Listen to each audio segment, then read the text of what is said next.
What is going on, Pats Nation? It's your boy Kobe, also known as Patriots Global, back here with another one. I appreciate you guys for being patient with me. You guys know I've had a rough couple of weeks, all right? It just feels like my weeks keep getting rougher and rougher. Not just that, but I wanted to make a graphic for you guys. I know this isn't the most beautiful graphic out there, but we're trying to step it up. We're trying to step up the production here at Patriots Global. You guys know I do everything myself. And I was like, you know what?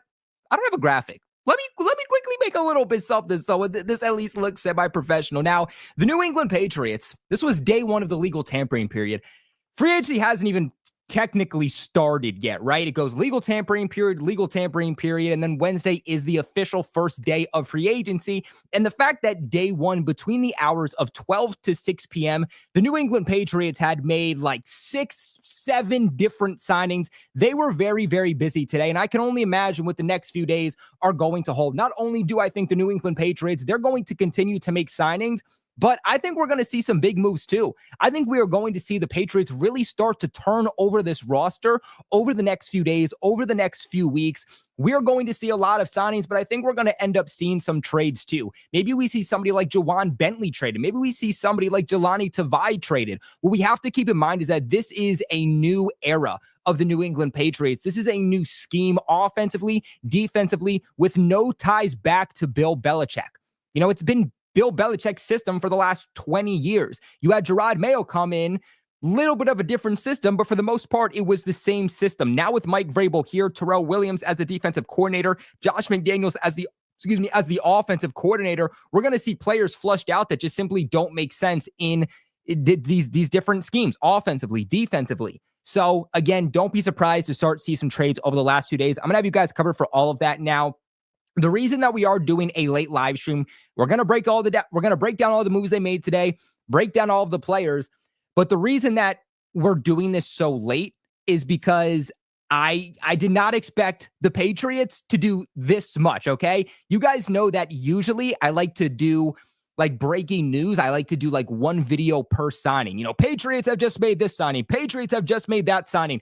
It was not realistic, and I realized this by like their fourth signing in an hour. I was like, it is not realistic for me to make one video per signing. So I'm just going to wait till the day's over and then recap every signing that the Patriots make. I don't expect tomorrow, I don't expect Wednesday to be as busy as today was. So hopefully we'll be able to make individual videos for the signings, the trades, releases, any big moves that happen for the Patriots moving forward. But if they do end up having another day where they make like 12 different moves, expect a live stream where we kind of just recap everything. But shout out to all you guys who have tuned in. I really, really, really appreciate you all for being here, especially in this late live stream. Also want to give a big shout out. Where is it? We got Mick Goat coming in here with a 99-cent super chat. Shout out to Mick Goat for being the first donator of today's chat. That's my boy right there. But let's go ahead and let's just kick this off. So one of the first signings that the New England Patriots made was they signed former Raiders linebacker Robert Spillane, I believe I'm saying that right, Robert Spillane, to a 3-year deal worth $37 million. So he's making on average just over $10 million per year. Now, this is somebody that has ties back to the Patriots, this organization, to the current coaching staff. And that is going to be a trend. That is something that you guys are going to see here on a regular basis, is that a lot of these signings, especially here on day one that they've made, heavily have to do with ties back to Josh McDaniels, to Mike Vrabel, to Terrell Williams. They're getting guys in here that they're familiar with. And a lot of people are going to say, why don't you go out and get external guys? Why are we consistently coming in here signing guys that, they've had in past regimes? The reason they're doing this is the same reason that multiple organizations, franchises that are in year one of a new coaching staff, usually what they do is they bring in players immediately that they are familiar with and that they can rely on while they're turning over the roster. So expect the Patriots to make a lot of moves here this offseason that have to do with ties back to each individual side. Offensively, getting ties back to Josh McDaniels. Defensively, ties back to Mike Vrabel and Terrell Williams. Trey comes in here with a $2 donation, says we need to grow some balls and trade for a wide receiver. Look,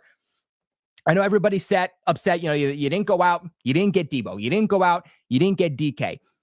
I think we are seeing from what they've done today that the Patriots, Vrabel, they're going to be aggressive. They're going to go out there and they're going to get players that they want. This isn't like last offseason, but all of the Patriots' problems are not going to be addressed in one offseason. It's just not realistic. And if they're going to go out there and they're going to pay top dollar for a wide receiver, they're going to go out there and they're going to give high-end draft capital. They need to get a wide receiver that's going to buy into the system, buy into the philosophy, a guy that wants to be here, but also makes sense for their system offensively. I like DK. DK was probably like number 3, maybe number 4 on my wish list of Patriots wide receivers. I think there's guys that fit this system a little bit better and guys that might be more willing to actually be here. A name to watch moving forward is Cooper Kupp. Now, Cooper Kupp, we all know he's been on the trade block over the last few weeks. Reports are saying, that if they cannot find a trade partner within the next couple of days, by Wednesday, from what's being reported, they're just going to straight up release Cooper Kupp. If that's the case, I think there's a good chance that the Patriots are able to go out and get him. The other thing that I've also learned about the philosophy of the Patriots is that they don't want to give up draft capital, especially they don't want to give up high draft capital. This team understands that if they want to win, what they have to do is they have to start building through the draft. Successful teams are the teams that have good drafts year in and year out, take care of their own players. Because as we have seen this offseason in free agency, it is very rare that good players actually hit the open market. So with that being said, if you want good players, you want to ensure you get good players, you have to draft them. The only way you're going to draft them is with draft capital. And that's why I think that the Patriots, they were only willing to give up a 3rd-round pick for DK Metcalf because they didn't want to give up a high 2nd-round pick, understanding that that's basically a back end of the 1st-round pick. So guys that are expected 1st-round picks, essentially a lot of those guys are going to fall to day 2. Patriots will have their top pick at some of those guys. They didn't feel like DK Metcalf was worth some of the guys that they can ultimately get on a rookie contract. Shout out to my boy Ray with the $5 donation. Shout out to my boy Official Fletch with the $1 donation, my boy. He comes back in and says, I think we should go after Will Fries. Amen. I'm not against it at all. The Patriots have actually been linked back to him, the interior offensive lineman for, I want to say the Colts. Patriots have been linked back to him. He's a guy to continue to watch. I would say over the next few days, watch positions like the offensive line, start building up a little bit more in the trenches, start building up some depth pieces. The Bills signed an edge rusher today whose name is escaping me. The Patriots were actually in on him, even after getting Harold Landry. So with that being said, the Patriots are still looking to add at edge, looking to build up some depth there. So continue to watch that in free agency. Look at them looking to add at the interior of the offensive line in free agency. They're going to continue to add over the next few days. Today wasn't it, but I think today was some of the bigger signings that you're going to see. My boy Neil comes in and says, Spillane is huge, underrated signing. Love Landry. We got Williams and Davis. Holy and Moses, respect to Vrabel. Get Myers back with Diggs or D-Hop. Hot take, I don't want Diggs. Depending on the contract, I guess I'd be okay with D-Hop for a year. Depending on what they want for Myers, I wouldn't be upset with getting Jacoby back. But yeah, pretty good first day. And then Patrick comes in here with a $2 donation, says, give A.J. Brown, our woman, precious metals, everything. Just get A.J. Brown to the freaking New England Patriots, man. I'm 100% with you. Look, A.J. Brown is number 1 for me. I want to make that very clear. If they can somehow go out and finesse a trade for A.J. Brown, you bet your Batunsha that I'm all for, because that's my number 1 guy right there. Now, will ultimately the Eagles want to trade him? I don't know.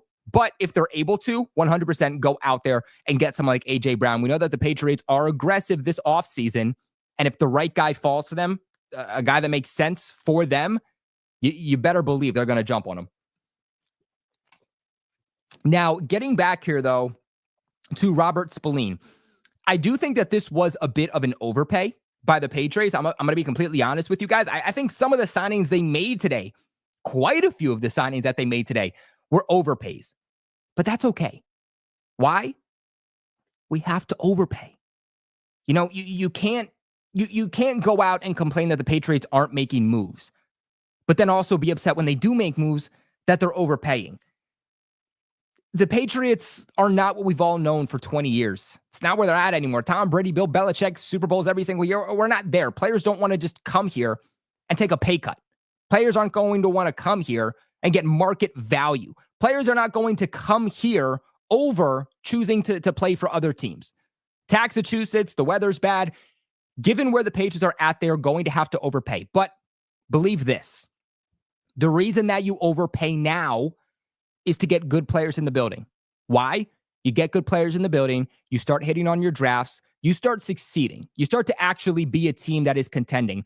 Once the Patriots show that they are contenders, once the Patriots show players that, hey, this is somewhere you can go and actually potentially chase a ring, have success, go to the postseason, really compete, you're not going to have to overpay for those guys. You overpay for guys now so that later down the road, this is a place where players want to be so you don't have to overpay. But I asked my friend, I asked my boy Graphic Raider, who some might know him, some might not, was affiliated with Roundtable Sports. And I hit him up and I was like, hey, bro, what do you think about Robert Spillane coming from the Raiders? And this is what he had to say. He said, and I quote, "You're going to love him, bro. A thumper and a leader in the locker room. Pedestrian in coverage, but will lead your team in tackles, plays through injuries. Dude is a stud." Texts me a few hours later. It goes, definitely overpaid, though. Got to be real, which, again, we just talked about. We knew that he was going to be a bit of an overpay. But Spillane is going to be one of those guys that I think comes in and can immediately be the number one linebacker for the Patriots.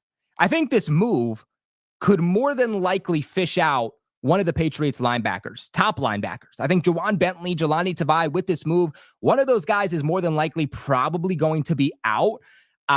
Maybe the Patriots just keep them as depth for a year, but if they can get some type of draft capital, I would say that they're out. I would say that, and I hate to say this because he's a captain, he's such a great player, but if they get rid of anybody at the linebacker position, it's probably going to be Jelani Tavai. I think the depth that the Patriots have outside of Juwan Bentley actually makes sense in Vrabel's system. I think Jelani Tavai is someone that could fit the system, but they're going to start flushing out those big, slow, thumping, downhill linebackers who are simply there to stop the run.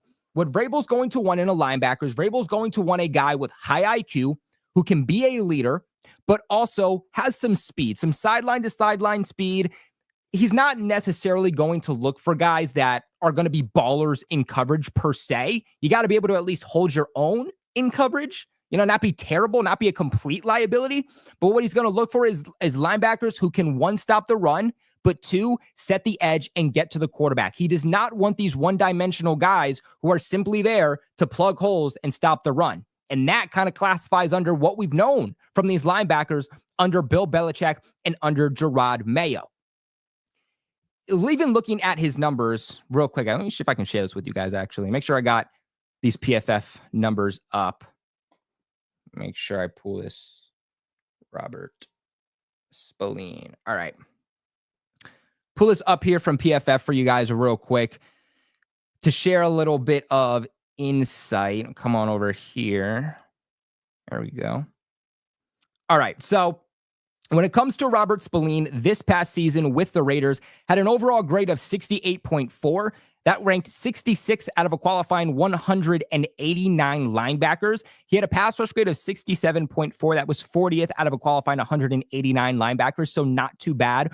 Where he really shined was as a run defender. 87.3 overall run defensive grade. That ranked 8th among a qualifying 189 linebackers. Coverage grade, though, not very good. Like we heard from Graphic Raider, he's going to be pedestrian in coverage. This isn't a guy that you should rely on to be a coverage linebacker. Ranked 137th out of a qualifying 189 linebackers. I think that's okay, though. I think guys like Jabril Peppers, Kyle Duggar, Marte Mapu, those guys can play in the box. They can play hybrid linebackers if they want, some guys there in the middle of the field that are going to be a little bit better in coverage. The other thing, too, here is that Spillane doesn't just have relations back to Josh McDaniels from when he was on the Raiders, but he also has experience with Mike Vrabel. Spillane was a former UDFA by Mike Vrabel and the Tennessee Titans at one point. I think he only played like 1 year, I want to say. Maybe I'm wrong about this, but I want to say 1 year under Mike Vrabel's Tennessee Titans. But overall, this past season, put up 110 solo tackles. That ranked 3rd in the NFL out of a qualifying 189 linebackers, 2 sacks, 47 assisted tackles, 0 forced fumbles, 51 total stops, 10 total missed tackles for the most part. I know people are going to hear them like, 10 missed tackles. For the most part, Spillane is a guy that is a very short tackler. That's something that Mike Vrabel is trying to bring to this defense, is guys that know where to be. They're going to be in the proper place. And when a guy comes their way, they're going to be short tacklers. And that was a massive problem for the Patriots last season. Honestly, has been a problem for the Patriots over the last few years. But this is where, again, in coverage, you see he's a bit of a liability. When quarterbacks threw his way, quarterbacks had a passer rating of 111, but he also put up 13 total pressures. Again, a guy that's going to be a leader, a guy that's always going to be around the ball, a guy that's going to do really, really well in stopping the run for you, which is going to be a trend you guys are going to see with some of the guys that they're bringing in, but a guy that can also set the edge, get to the quarterback a little bit if need be. I like this move by the Patriots. Like I said, I do think it was a bit of an overpay, but at this point with where they're at, they have to overpay for players. I also want to look at his 2023 numbers just so you guys get a little bit of a better idea on who he is. In 2023, had an overall grade of 77.1. That ranked 27th out of a qualifying 179 linebackers. His pass rush grade was 87.7. That ranked third among a qualifying 179 linebackers. Another elite run defensive grade of an 89. He was just under elite, just under that 90 overall mark. That ranked 6th out of a qualifying 179 linebackers. And then again, we get to the coverage grade, 59 overall grade, 101 out of a qualifying 179 linebackers, put up 96 total solo tackles that season, also put up 4 sacks, 1 forced fumble, 52 total stops that ranked 13th in the NFL. His 4 sacks ranked 9th in the NFL that season, 17 total missed tackles, a 92.6 overall passer rating allowed when quarterbacks threw his way, and 19 total pressures. Overall, I think Mike Vrabel is going to bring back just wanting good linebackers. I mean, when is the last time the Patriots had like a true game-defying linebacker? I love Juwan Bentley. All right, I love Jelani Tavai. But maybe Dante Hightower, maybe like 2019 Jamie Collins. They haven't had that guy in a while. And I think Spillane, when we look back at it, we're going to say that he's a leader of men, and he's going to be somebody that I think can quickly become a fan favorite. But getting back here, we want to get into the next move that the Patriots made. Let me pull this up here real quick. So the next one is the New England Patriots, according to Tom Pelissero, are signing former Detroit Lions and Tampa Bay Buccaneers cornerback Carlton Davis to a 3-year deal worth $54 million. That includes $34.5 million in guaranteed money. The deal is worth up to $60 million through incentives. Again, you can make the argument that the Patriots may be paid a little bit too much, but yet again, the Patriots also having ties. Terrell Williams. Now, obviously, Terrell Williams, he only spent, about a year or two there in Detroit, was the defensive lines coach. So he didn't really work one-on-one with Carlton Davis, but he knew of him. He knew that he was a baller. He knew that he made a difference. My biggest concern with Carlton Davis is that he tends to get injured, right? He is injury prone. He's a guy that you can't always necessarily, count on to stay on the field. But when he is on the field, he's an absolute baller. Everybody's saying, well, what about DJ Reed? The Patriots had the money. Why didn't they go out there and get what was projected to be the number 1 cornerback in free agency? I'm 100% okay with it. I'm 100% okay with not getting DJ Reed. Reports said that the Patriots were in on him.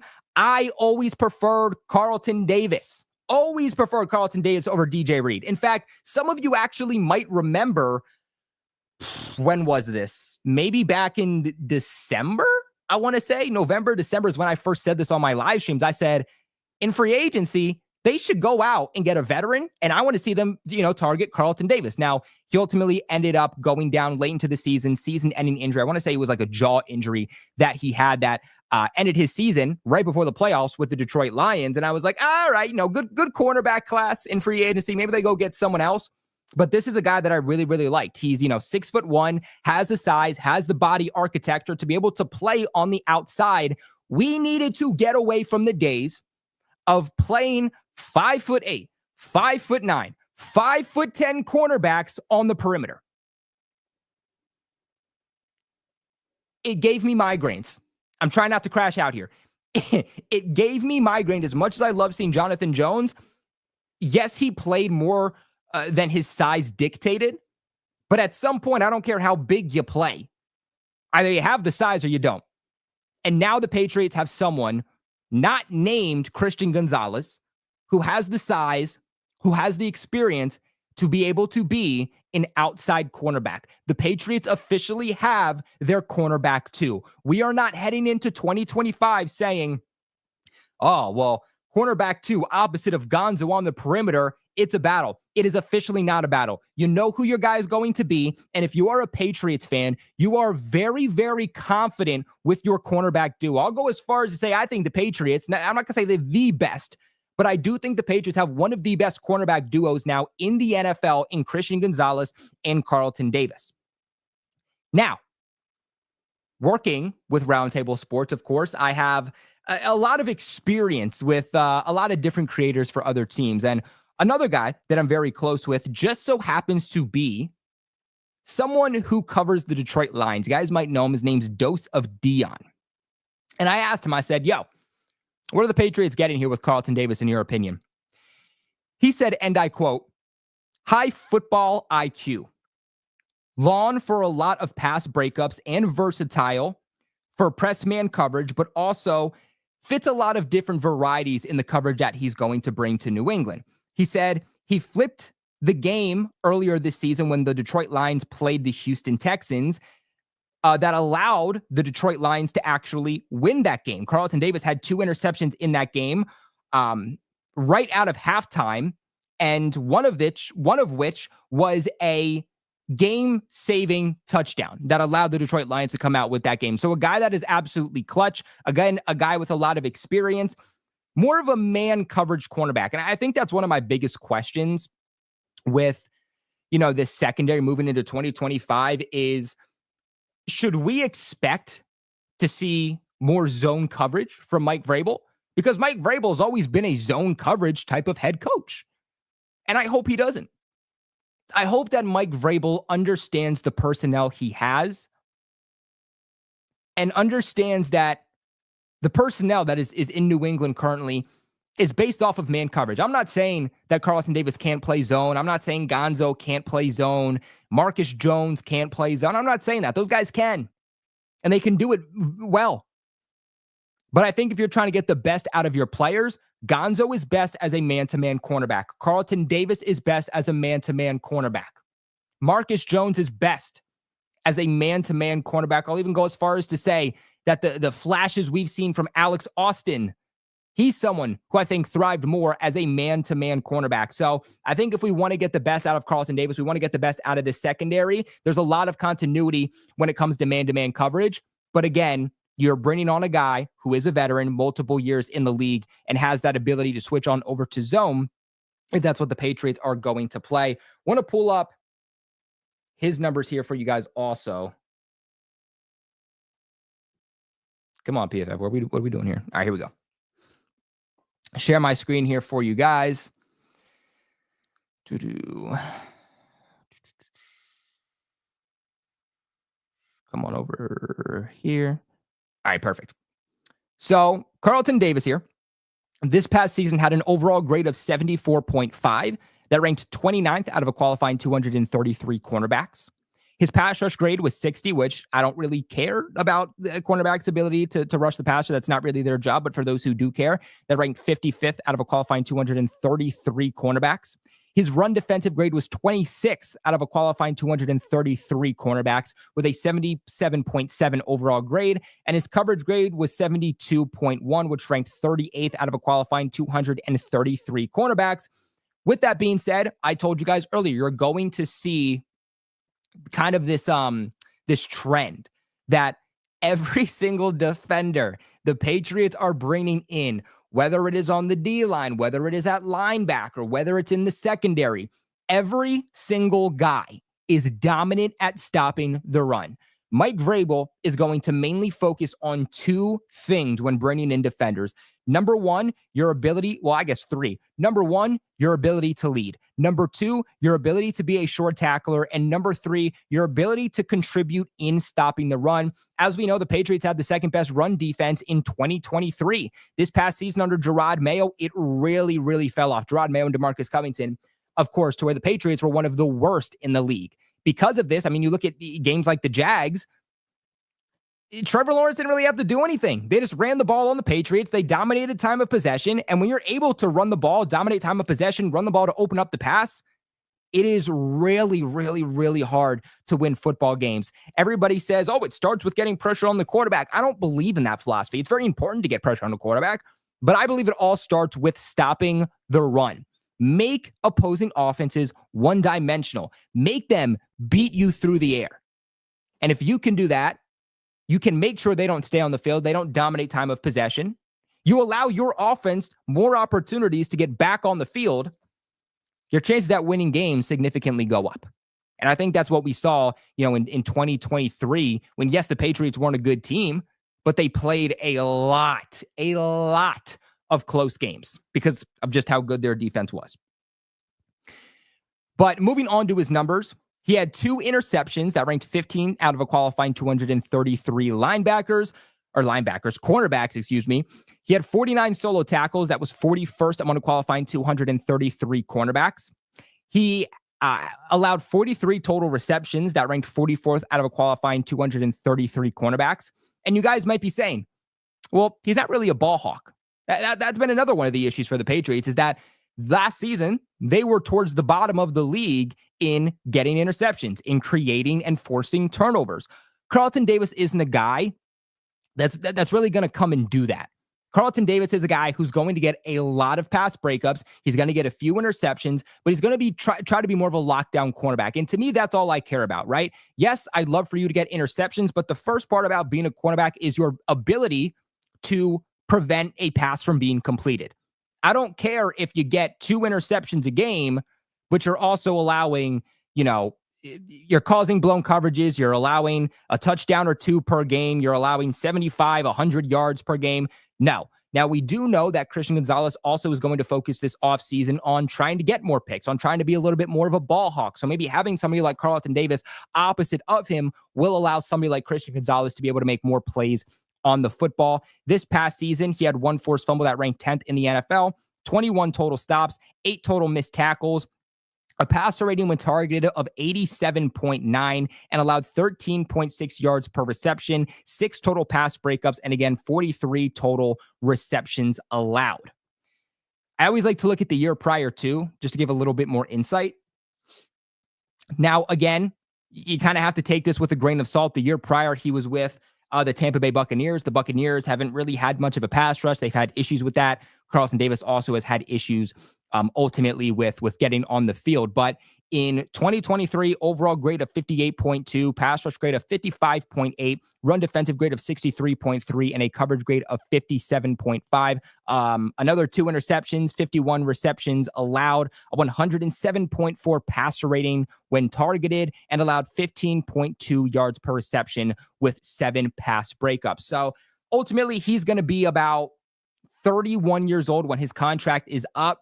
He's probably going to finish his career in New England. Maybe he spends 1 or 2 more years in the NFL, kind of as like a journeyman cornerback, but I still think he has a few good years left in him. Cornerbacks can play right into the beginning of their 30s. So again, I don't think this is a situation where you're getting a guy on the back end of his career. I think you're still going to be able to get a good few years out of somebody like Carlton Davis. So all for this move, and I think it fits perfectly what the Patriots are trying to do defensively. 244 of you guys watching on YouTube right now. Shout out to all of you. I appreciate you guys. I love you so much. Do your boy a favor. Please hit that thumbs up button. I don't want to be that YouTuber to be like, hey guys, so, maybe hit that thumbs up button, but it does help support me so much when you guys do leave a thumbs up, comment on the video, and of course, subscribe to the channel for all your New England Patriots news, thoughts, reactions, and breakdowns. But before we continue on and we get into the next player, which let me make sure I pull up my contracts here. Disappeared there for a minute. All right. So before we do that, though, I want to continue to get into your guys' super chats because, again, you are absolutely killing it. Mick Goat comes in here with another 99-cent donation, man. Let's go. Shout out to Mick freaking Goat. Lucas comes in here with a $5 donation saying, injury prone, yes, but so was Hunter Henry when we signed him. Injury prone kind of players can sometimes benefit from a new place.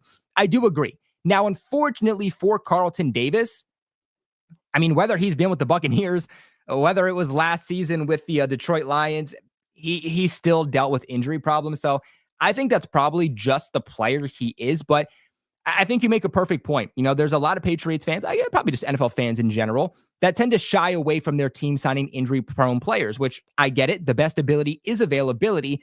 But sometimes there's teams that just don't have good strength and conditioning coaches, strength and conditioning staff. And like you mentioned, Hunter Henry is a perfect example of that. A guy that was injured every single freaking year with the Chargers comes to New England and has dealt with some injuries here and there, but for the most part has been very, very reliable in terms of staying on the field.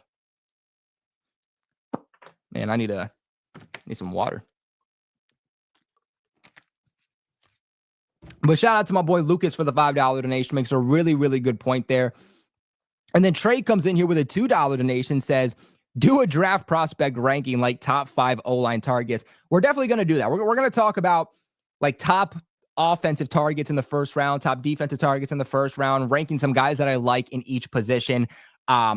You guys know, too, I'm a part of a show. I host a show called Draftaholics on the Roundtable Sports main YouTube channel. Again, here on YouTube every single Thursday, live at 5:30 p.m. Eastern. We're doing mock drafts. We've broken down some positions. So if you guys want my early thoughts on the draft, make sure to check that out. But, you know, as free agency kind of looms on, we're going to start to get more and more into the draft. Your boy was also covering the Senior Bowl at Mobile, Alabama. So got some pretty good insights on players when it comes to the draft. So I'm definitely excited to get into that for this year. McGo comes back in here with a $2 donation saying, I really wanted to see us sign Flacco. Yeah, I would have been all for Flacco. They didn't decide to go that route, though. They got another guy. And we're going to talk about him here shortly. But the Patriots do have their quarterback, too. And I'm sorry for you Joe Milton lovers out there. Quarterback two is not Joe Milton, unfortunately. And according to reports, the Patriots are actually shopping Joe Milton as we speak. And they want to make sure they trade him to the right, situation. But it does sound like it is pretty inevitable that at some point the Patriots are going to trade Joe Milton, which was the whole point of why they drafted him in the first place. That's why they drafted 2 quarterbacks last year, was literally to do this exact thing. But moving on here, and I'm doing this in chronological order from the reported signings for you guys, by the way.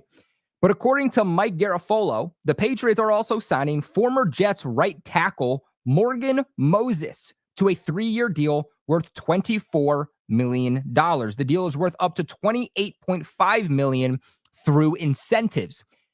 This is one where I also reached out to somebody. I reached out to my boy Richie, as you guys know, part of the AFC's Roundtable, part of Roundtable Sports. And I was like, hey, bro, what were your thoughts on him? And he sent me a voice memo. I'm going to try to get the transcript here for you guys. Hopefully it doesn't have any typos here. I don't want to play the audio and out him. But Richie said, Morgan Moses is a solid veteran that plays through injuries. Very tough and is a leader of men. Solid right tackle that is a rock. He's not elite, but he's not bad. He's solid and a great player. Every single Jets fan wanted to re-sign him because he was our only hole on the offensive line. He's going to be good for the Patriots. Look, Morgan Moses is not the future of the New England Patriots. And like I said, they signed him to a 3-year deal. Pretty much everybody they signed was to a multi-year deal. For the most part, no guys signed 1-year deals. Now, I want to make sure I get Morgan Moses' age right. So Morgan Moses is he's 34 years old. Okay, just turned 34. His birthday was on March 3rd, but he's 34 years old. That means he's going to be 37 when his contract is up. We don't know the details of this contract yet, at least all the details, what it's broken down on a year-to-year basis. But I'm really, really hoping that the Patriots front-loaded his contract, gave him pretty much all the money in year 1, so that if for some reason this guy just falls off or this guy retires after a year or 2 years, they can easily get out of the contract and be fine. I don't think that Morgan Moses is playing another 3 years, especially at a high level. I just don't see it. This is a guy that's at the back end of his career. I remember when the Jets, did they sign him last offseason or trade for him? Either way, they acquired him from the Baltimore Ravens last offseason. He went from the Jets to the Ravens, and then last offseason back to the Jets. And I remember Richie saying, he was like, you know what? He's on the back end of his career. We're hoping that he comes in, plays at least at an average level and then retires a Jet. So, Richie even saying this time last year when the Jets brought him aboard that he's on the back end of his career. Now we're giving him a long-term extension. I don't love it. Again, I think the Patriots did overpay for him. But how many times have we talked about you just need help on this offensive line, man? I don't care if you had to give a multi-year deal. I don't care if you had to overpay a little bit. Again, as long as you can get out of this contract as the years go on, I don't really care. Good offensive linemen, even average guys, they don't hit free agency. I mean, we talked about Alaric Jackson, Trey Smith to the Patriots. Never mind. Now those guys actually made it to free agency. A lot of you don't want them to go out in the first round and take like Will Campbell or Kelvin Banks. The truth of the matter, based off of reports, was that there is one guy on the entire Patriots team that is safe, and that is Michael Onwenu. This move now solidifies the right side of the Patriots offensive line. You got David Andrews at center. You could use some depth at center, but you feel pretty good about that. You got Michael Onwenu officially back at right guard. Thank you, Lord, for putting him back where he plays at an all-pro level. No more Michael Onwenu at right tackle. And now you got a veteran in Morgan Moses that is going to be your starting right tackle. The offensive line is not done. The Patriots still need a starting left tackle. The Patriots still need a starting left guard. But this at least makes progress for you. I say this all the time, and I'm going to continue to tell you guys, anybody that's new, my motto is that the offensive line is like an engine to a car. The engine to your car is messed up. Your car is not going to run. You can add the sexy pieces. You can add some sexy trim, give it a new paint job, add some like cool lights in the interior, add some different colored, lights if you want. But at the end of the day, your engine don't work. Your car's not going to work. And that's exactly how the offensive line works. Again, I know it's not sexy. It's not a running back. It's not a wide receiver. But if you want your return on investment in the run game, you want the return on investment from your running backs, you need a good O-line. If you want the return on investment from your quarterback, your wide receivers, starts with the O-line. Your receivers need enough time to be able to get in and out of their breaks, get in and out through their routes. Your quarterback needs enough time to get through his progressions. And we saw that when Drake May was actually protected, he was able to excel the offense past its limitations. Drake May can make the offense look better. You just have to allow him to have time. Drake May is also not going to be as a turnover-worthy prone, which is a big issue for him last year, turning the ball over too much. Drake May is not going to be as turnover-worthy prone if you just keep him safe. The Eagles are a beautiful blueprint in the Super Bowl. Not from a just defensive standpoint, but even from an offensive standpoint. The Chiefs had one of the best defensive lines in the NFL. They didn't touch Jalen Hurts. They didn't touch Saquon Barkley. Big reason why they won that game. Both Super Bowls that the Kansas City Chiefs lost against the Buccaneers and against the Philadelphia Eagles, they lost because of the terrible offensive line play that they had. You need good offensive line play to have a high fire-powered offense. You can add the number one wide receiver, but that number one wide receiver is just going to get pissed off when he's not getting the production because the quarterback is sacked as soon as the ball is snapped into his hands. I would like to say, the Patriots should have gone out and gotten this right tackle instead of Morgan Moses, but who would that guy have been? Who else should the Patriots have gotten at right tackle over Morgan Moses? There wasn't anyone. Because the guys that were free agents either signed with different teams or they were re-signed with their respective teams. So at least to fill the gap for a year or two, I really, really like what Morgan Moses adds. Now, the only thing about him is that he is a little bit penalty prone. Now, we've known as Patriots fans over the last few years that when your offensive line commits penalties, it puts your offense in situations that they're just not able to convert in. They're not able to succeed. And so that's going to be one of the more frustrating things about him, but you're hoping that that's something that, with disciplined coaching, Mike Vrabel, Josh McDaniels, that's something that they'll be able to fix. But nonetheless, I expect the Patriots to run the ball a lot on the right side now that Morgan Moses is here. Definitely like this. Definitely like getting a bit of insurance policy overall on that offensive line. But moving on here to the next signing for the Patriots. One we all knew was coming, but this was the signing, in my opinion. A lot of good signings, but this was the signing. This is the biggest signing we've made. Probably will be the biggest signing. That's okay. The Patriots are signing former Philadelphia Eagles defensive tackle Milton Williams to a 4-year deal worth $104 million. The deal includes $63 million in guaranteed money. He officially becomes the highest paid player in Patriots franchise history, at least one that's not, not a quarterback, not named Tom Brady.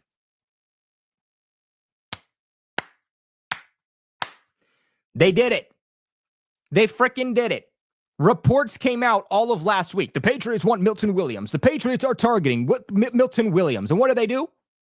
They go out day one and they aggressively get their guy. Now, again, some people might say he's getting paid too much. He's getting paid around $26 million. He's getting paid $1 million more than Christian Barmore is. But they had to overpay because there was a team that was right on their heels. And the team also wasn't very good. It was the Carolina Panthers. And the Patriots said, we're going to up our deal by $1 million extra per year. And the Carolina Panthers dropped out, and the Patriots got their guy. The signing of Milton Williams was literally the definition of, you got money, you might as well spend it. You got money. There's no reason you should be outbid for a player you want.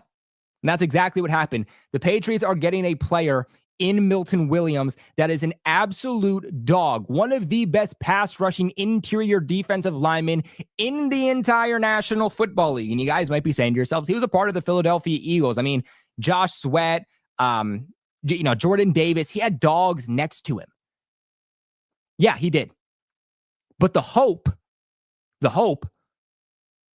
is that, one, he's just a good player in and of himself. He is a good player. He's developed very, very well.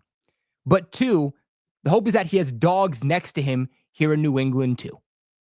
He's going to be playing next to Christian Barmore. Now, we don't know how Christian Barmore is going to come back. That's still kind of a situation that's up in the air. But the hope is that you get Christian Barmore back, a guy that broke out in 2023 as one of the best pass rushing interior defensive linemen in the NFL. And if they can get Christian Barmore back and healthy and back to the guy he was just only back in 2023 before the blood clots, the Patriots have one of the best interior pass rushing duos in the entire NFL. I don't say that lightly. I say that serious. I will never blow smoke up your guys' butts just because I'm a Patriots fan. I'm always going to keep it real with you guys. And I think the Philadelphia Eagles, again, are another beautiful example on why having an interior defensive lineman is so important. Because it allows you to have a little bit more pedestrian edge rushers, right? You don't have to have all-pro edge rushers like Myles Garrett on the edge in order to succeed. When you have good interior defensive linemen that can get to the quarterback, it disrupts the quarterback. The quarterback has no option to either throw the ball away, take the sack, or throw off his back foot and likely throw an interception. Because when you have good edge rushers, but you don't have an interior D-line that is able to get to the quarterback, then yes, the outsides of the pocket are going to collapse, but the quarterback can still step up into the pocket, in the middle of the pocket, and still deliver a throw before the edge rushers get to him. When the interior of the O-line collapses, there is literally nowhere for the quarterback to go because the pressure is right up in his face. In fact, let's look at some of Milton Williams' numbers here. I'm going to share this with you guys. Let me pull it up. We're going to look at PFF again. Milton Williams. By the way, too, Milton Williams is younger. So that's what I really like about this is that you're getting him on a 4-year deal. He's 26 years old. He'll be 30 when his contract is up. You also have Christian Barmore, who, in Christian Barmore, he's also very young. He was only drafted back in 2021. So again, as long as he comes back healthy, you can have one of the best interior D lines in the NFL for years to come. And that's valuable. And I also think that guys like Milton Williams, guys like Christian Barmore, Baby, Terrell Williams is going to love him. So Milton Williams and Christian Barmore. But you also know that Mike Vrabel is going to love those guys because during his time with the Titans, they always had a stout D-line. They always had a stout interior of the D-line. And boy, oh boy, do I remember playing Mike Vrabel and the Tennessee Titans. And every single time we did, that pass rush was freaking furious, man, for lack of better words. Freaking furious. But let's go ahead and let's pull out some of Milton Williams' numbers here. So this past season with the Philadelphia Eagles, had an overall grade of 70.1 that ranked 31st out of a qualifying 219 defensive linemen. His pass rush grade was elite, 90.4. That ranked second out of a qualifying 219 defensive linemen. According to PFF, Milton Williams was the second best defensive lineman in terms of pass rush and getting to the quarterback in all of football. That's what the Patriots are getting here. Now, run defensive grade, it was pretty pedestrian. I'm not going to lie to you guys. 43.1, 167th out of a qualifying 219 defensive linemen. But you know what? Whether it's overall, whether it's as a pass rusher, whether it's as a run stopper, you can't even compare the fact that this guy is a massive upgrade from Devon Godchaux. Okay? Christian Barmore comes back. He's your number one guy. Well, it would probably be a battle between him and Milton Williams, but who cares? You got both of them on your team, whatever. But no longer is Devon Godchaux your number two guy. This is a massive upgrade that the Patriots are getting. I cannot stress that enough. But Milton Williams had a total of 12 solo tackles. That was 107th out of 119 defensive linemen. 6 sacks. That was ranked 17th out of a qualifying 219 defensive linemen. I think that he's actually going to have more sacks next season with the Patriots than he did this past season with the Eagles, just because the Eagles had so many guys from the linebackers to the defensive linemen that there's only so much sacks that are going to be able to go around. One forced fumble. Looking down here at more of his numbers, he had 12 total stops that ranked 90th in the NFL. His sacks ranked 17th in the NFL. 28 total hurries that ranked 20th in the NFL. 6 quarterback hits that also ranked 23rd in the NFL. 40 total pressures that ranked 19th in the NFL, and 1 batted pass that ranked 32nd in the NFL. And this was also on a total of 500 defensive snaps. I also expect that his snaps are going to be massively increased with the Patriots next season. So with that being said, more snaps, more opportunities. This guy's, of course, going to produce more. Now, looking back here at 2023, go over here. Hit an overall grade of 69.7. That ranked 38th out of a qualifying 215 defensive linemen. His pass rush grade was 58.8. That ranked 120th out of a qualifying 215 defensive linemen. And his run defensive grade was 72.3, which ranked 15th out of a qualifying 215 defensive linemen. So with that being said, this past season, Milton Williams really took that massive leap forward as a pass rusher, took a step back when it came to run defense. But again, that year prior, we saw that Milton Williams was one of the better run defensive linemen in the NFL while he was, struggling a little bit in pass rush. I think that this is a guy that has shown that he is a do-it-all type of defensive lineman. He can be a guy that stays on the field, doesn't come off, can be that number one guy for you. I just think he needs to be utilized a little bit more, right? I think the reason that his numbers were a little bit different in 2023 compared to 2024, one, I just think he was a better player in 2024, but it also came down to usage and the type of scenarios that the Philadelphia Eagles were using Milton Williams in. I have a lot of friends in the Philadelphia area.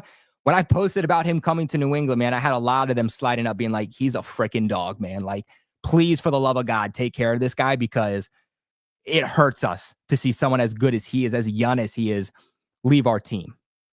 But he had 1 sack only back in 2023, 1 forced fumble, 13 total hurries, 8 quarterback hits, and 22 total pressures. Again, Patriots went out. They wanted a guy. They got their guy with Milton Williams, and I don't think that you can be upset about this move at all. Let's go ahead and let's break down the next move because, like I said, Patriots, they made a lot of moves. We got about 3 more to get into. And so what happens, man, is free agency, baby. It's free agency. But getting here into the next one, this one's going to be quicker. This one's going to be quick. I don't really got too much to say about this one.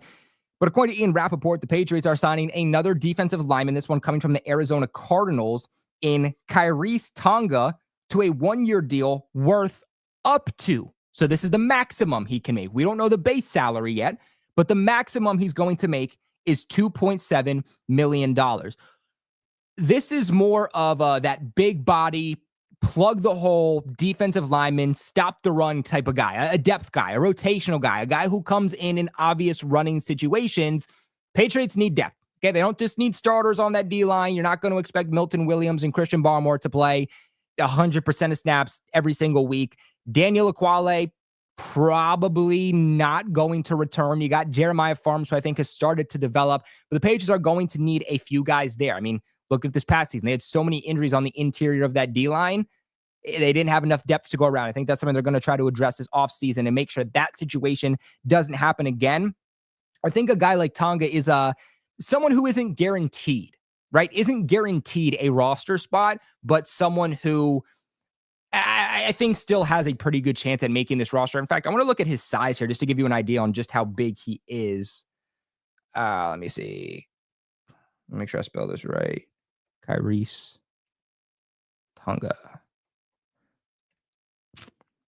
So he's 6'4", 338 pounds, 28 years old.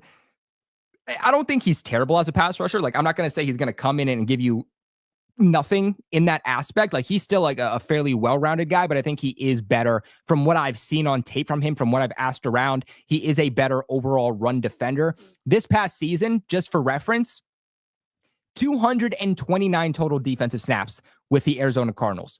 131 of those were as a run defender, and 98 of those were as a pass rusher.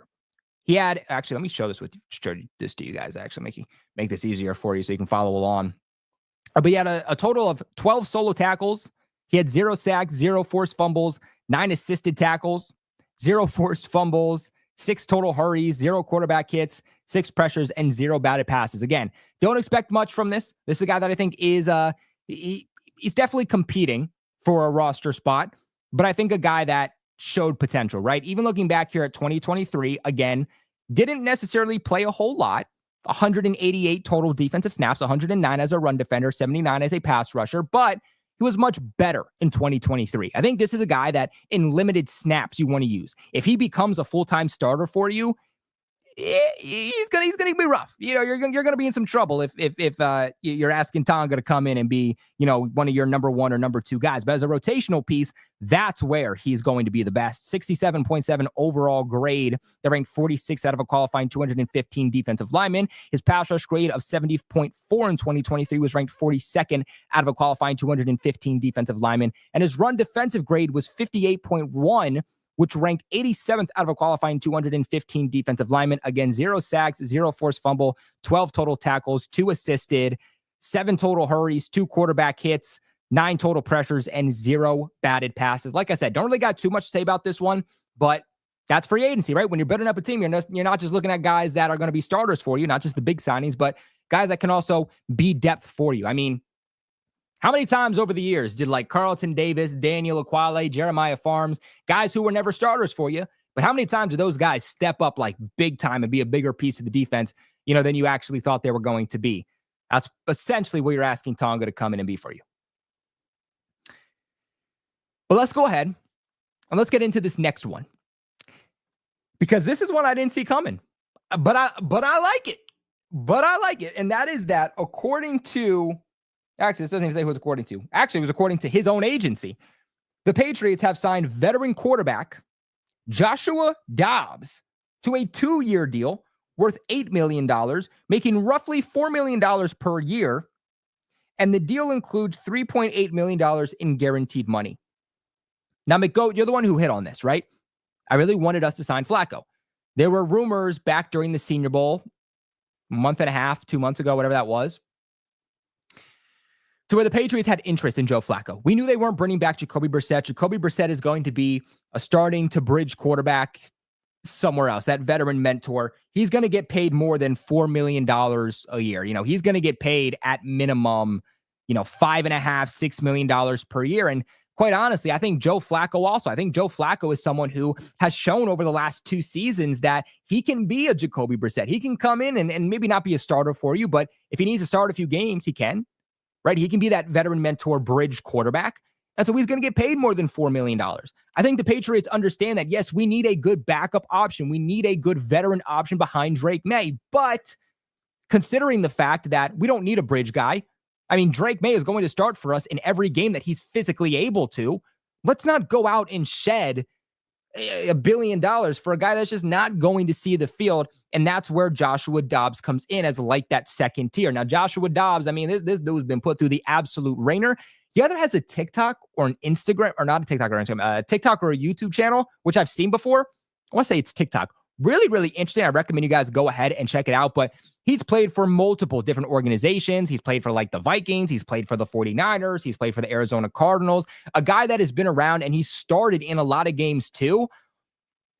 Again, the type of guy you don't want starting for you for an entire season. But if you need Joshua Dobbs to come in for a few games and start for you, this guy can still win you games, man. I remember, times in 2023, even times in 2024, where he was with a few different teams and he was winning games. There were times that Joshua Dobbs was actually looking like he was going to be a franchise quarterback. Maybe not a franchise quarterback, but could be a starter. Could be like a low-end starter for a team. He was looking good. But again, the more he played, the more that weeks went on, the more that Joshua Dobbs started to come down to earth. He looks better in the beginning, but then the more he plays, you're like, he's coming back down to earth. Nonetheless, I really, really like this move for the Patriots. A guy that can be effective as a passer, a guy that has some mobility. He's a veteran in the NFL. He can help out Drake May. And from what I understand, he is a really, really, really good person to have on your team, to have in the locker room. Don't got too much to say other than this is your quarterback too. Right? The type of money he's getting, you feel pretty confident that he's going to be your quarterback too moving forward. I like that it's a multi-year deal too. So we're not here next year saying who's going to, be the backup to Drake May, try to build as much continuity as possible. And I'm not saying it's impossible that the Patriots carry 3 quarterbacks next year, but based off of reports, now based off of this move, like I alluded to earlier, it feels very obvious that Joe Milton is going to be traded. Now, where is he going to be traded? We don't know. A lot of teams, I think, are interested in him.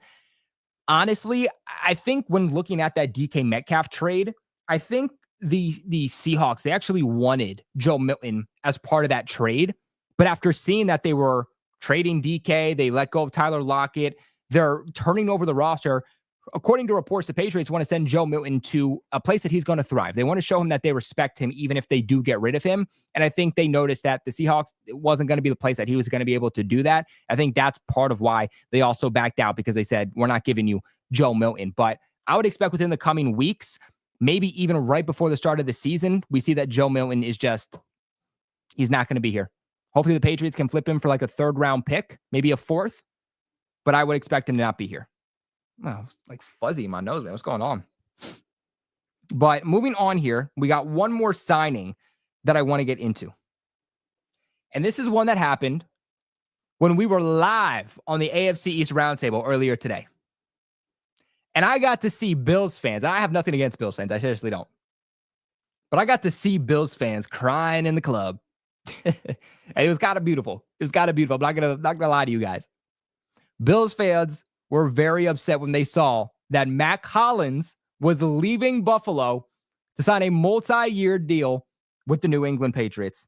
With that being said, according to Mike Garafolo, the Patriots are signing former Bills wide receiver Mac Hollins to a 2-year deal worth $8.4 million. So roughly just over $4 million per year. That'd be about $4.2 million per year on average annual value. The deal is worth up to $10.4 million through incentives. So, if he reaches all those incentives, the most money he can make average annual value would be about $5.2 million.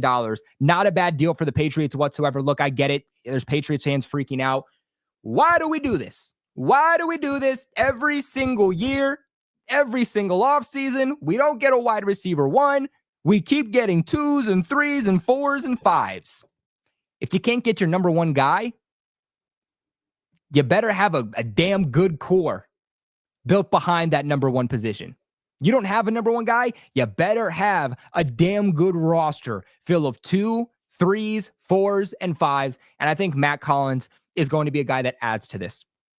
The Patriots need veterans. All right. They are very, very young. Kayshon Boutte's only heading into his third year. He is still very raw. He is still developing, still inconsistent. I don't think you know exactly what you're getting with Kayshon Boutte. You got year 2 of Jalen Polk and Javon Baker, who right now the narrative around those guys is that they are busts of 2nd and 4th round picks. You can't really rely on those guys. You don't really have a lot of veterans in there. Tyquan Thornton's out. You know, you got KB in the building.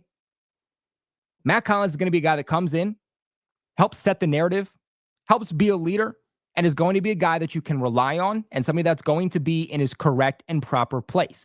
Now, Dan Mitchell, who covers the Buffalo Bills, when we talked about this topic, he had said, not a number 1 guy, clearly, wouldn't even say he's a number 2. But Matt Collins is a guy that you feel very, very good about being your number 3. And so realistically, I think you're going into next season with your top wide receivers, at least at this current moment, recording on day 1 of the legal tampering period, March 10th. March 10th at 11:19 p.m. Eastern. If I had to guess what the Patriots wide receiver core, the outlook would look like, I would say your top 3 receivers consist of Kendrick Bourne, Matt Collins, and Kayshon Boutte. And no, that's not good, but it's still at least somewhat of an improvement compared to what it was last year. And the type of guy you're getting from Matt Collins, not only are you getting a veteran receiver, but you're getting a guy with a little bit of height. And I think that he's going to serve in that speed role, right? Like Darius Slayton was a guy we talked about serving in that like X role who has that speed that Josh McDaniels looks for in this offense. We compare it to like your Brandon Cooks, Phillip Dorsett's, Nelson Aguilar's, just to name a couple of guys that have been here and served this type of role. We talked about Darius Slayton coming in and trying to serve that role. He ended up re-signing a multi-year deal with the Giants today, so he's off the board. I think that's what Matt Collins is going to fill. And this guy, like, with the Bills this past season, got really, really freaking pumped at times, set the narrative, is getting a little, you know, in players' faces and whatnot. Like, he sets the tone. He sets the narrative, and you like that. Now, it might be a little bit of a weird guy, has this thing with like taking off his shoes before game and in practices. The reason that he doesn't like to wear shoes, he walks around without shoes. People try to be like, oh, he's like a hippie.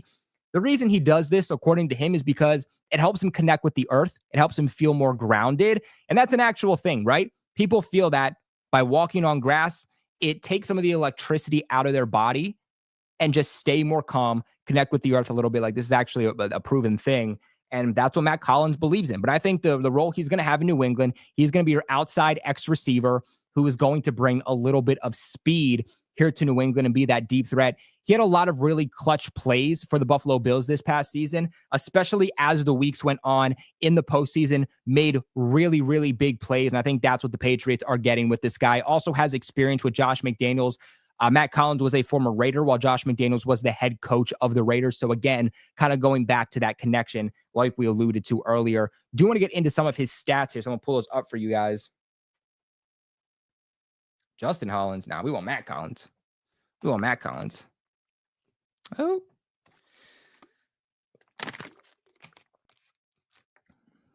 Oh, I just want grades. Why are they giving me like performances on a week-to-week basis? Okay.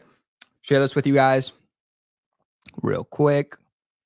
All right, here we go. So this is Matt Collins' numbers from this past season. As you can see, it even shows you his grades, like in the yards he had per week. I mean, week 17, 33 yards against the Jets. Week 18 against our Patriots had 25 yards. Wild card round 19 against the Broncos. 12 yards against the Ravens. And then in the championship round had 73 yards. Went off against the Kansas City Chiefs in that game, despite them ultimately losing. But this past season had an overall grade of 60.3. That was 87th out of a qualifying 98 wide receivers. His receiving grade was 61.9, which was 87th out of 98 wide receivers. They didn't give him a rushing grade. He was targeted 48 times, 31 receptions, 378 yards, and 5 receiving touchdowns. Does it show his height? Yeah, it also shows his height. 6'4", 221 pounds. So that big, bodied, fast, outside X receiver, kind of like that role that DK would have essentially filled here. But obviously you're getting like dollar store DK Metcalf here with Matt Collins. Had a total of 443 pass snaps played.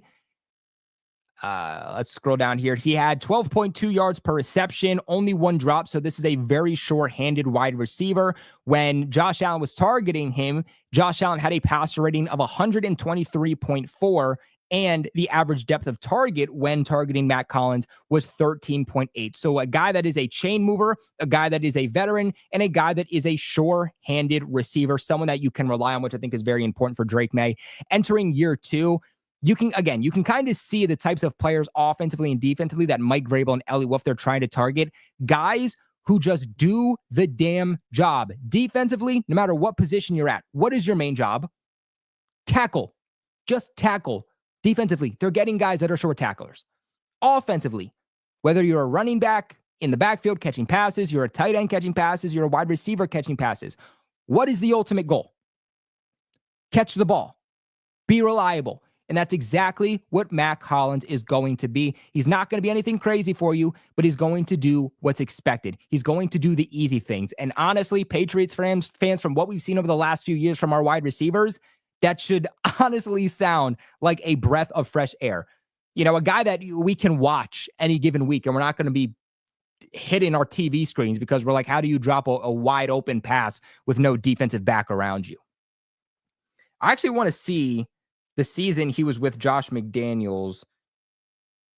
Make sure I get that year right. I want to look at his numbers here real quick for you. So he played for the Raiders in 22. So in 2022 is when he played for the Raiders. Then he went to the Falcons in 2023 and then Buffalo here in 2024. So real quick, let's look at his 2022 numbers. So in 2022, Matt Collins had an overall grade with Josh McDaniels of 63.8, a receiving grade of 61.4, targeted 89 times, 57 receptions, just under 700 yards, 690 total receiving yards, and 4 touchdowns. That was on 646 offensive snaps. He was averaging 12.1 yards per reception, only 4 drops. I want to say Derek Carr was the quarterback at the time. He had a passer rating when targeting, Matt Collins of 88.7 and an average depth of target of 13.1 yards. So again, no matter the organization he's been with, no matter the quarterback he's been with, Matt Collins has been that type of receiver who is averaging at least a first down and actually a little bit more per reception. A guy who is going to be a deep threat, a guy that is going to move the chains for you. Come back here. But yeah, guys, those are all the signings that the Patriots made today. They did a lot. They did a lot of things. I know you guys might be wondering, what about the re-signing of Austin Hooper? What about the trade of Davon Godchaux? What about the signing of Harold Landry, which kicked off free agency for the Patriots? If you guys are interested in seeing any of those moves, I already covered all of them. I covered Austin Hooper already on this channel, covered Harold Landry in our last live stream, and earlier this morning, when the news broke, I covered Davon Godchaux being traded. So make sure you guys go ahead and check those out. Want to get into any last super chats, any last questions we have before we end off today's stream? Scroll down here a little bit. When can we get a wide receiver? Robert comes in and says, again, I think the Patriots just want a situation that makes sense for them. I would watch someone like Brandon Ayuk with inside-outside versatility. Rumors have it they'd only have to give up a third-round pick. I think the Patriots would be more than willing to give up a third-round pick for someone like Brandon Ayuk, who's also younger than like DK Metcalf also. I think he's like 26 years old, coming off of some pretty serious injuries. But again, that's also why his value is going to be low. I think you just kind of hope that he'll be able to have a Chris Godwin type of turnaround to where, yes, he's going to have those serious injuries he just went through. But if he can turn back from it, the Patriots are getting really good value for what can be a number 1 wide receiver.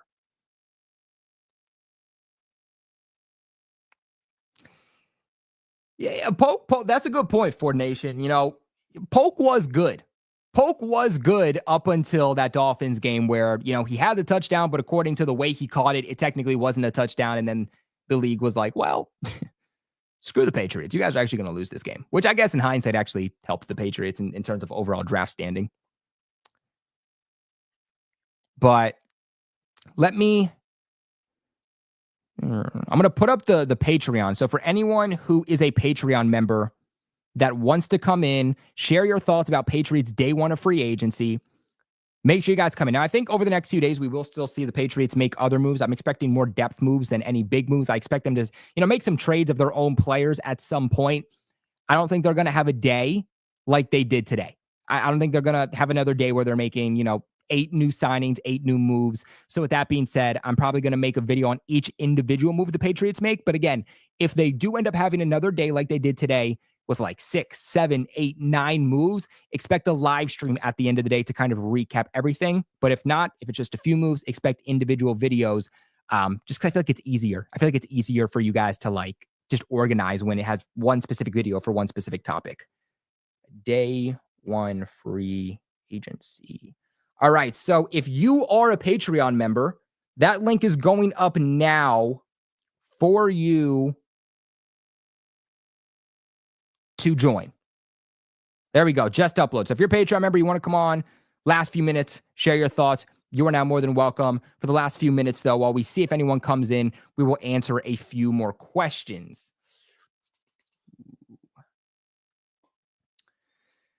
Let's see.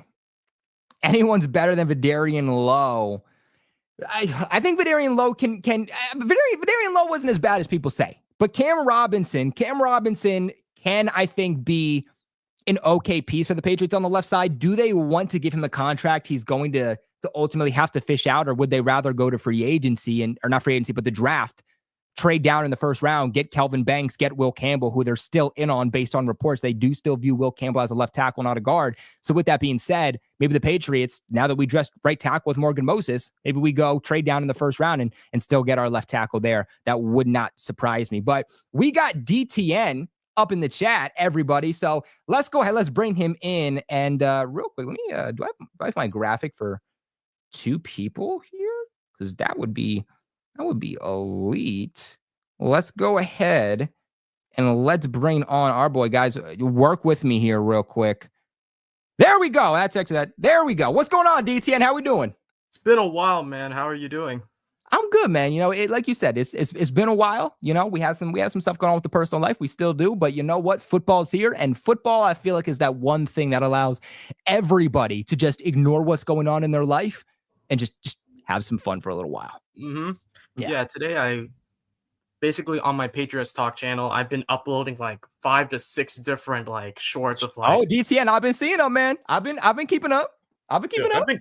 And it's like I'm trying to make it more entertaining. And it's me and my boy MA football guy. We were in chat in the Discord, in our secret Discord message, talking about about the content, and also about the signs that we make. We agree that we could have made some moves.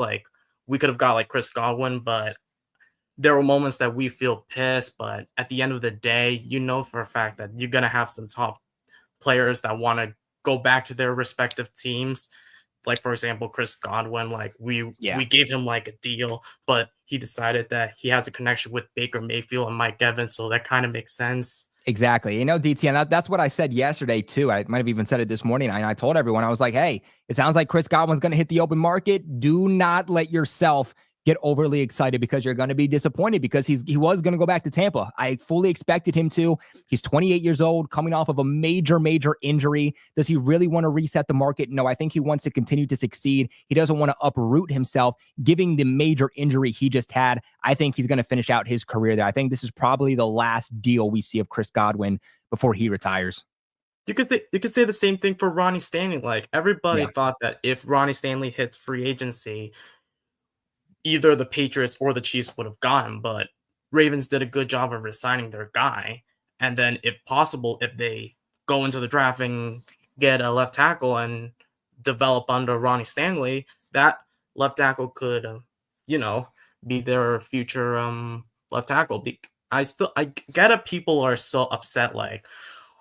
Everybody wants to blame Elliott Wolf just because Alaric Jackson went to the Rams, or maybe Dan Moore went to the Titans, or even Jalen Moore, whoever that ex-49ers offensive tackle was who signed with the Chiefs. Yeah, it's not Elliott's fault.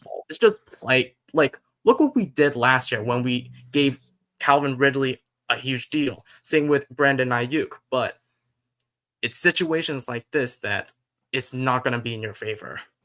Yeah, the Patriots are not the Patriots, but the Chiefs rather definitely overpaid for that guy. I think there were better options. I think there's better routes that they should have went protecting somebody like Patrick Mahomes, given what just happened in the Super Bowl. I'm fine the Patriots weren't in on that guy. Like I said, they overpaid for him. So if the Chiefs overpaid, what would the Patriots have had to have given a guy like that? I was out on him.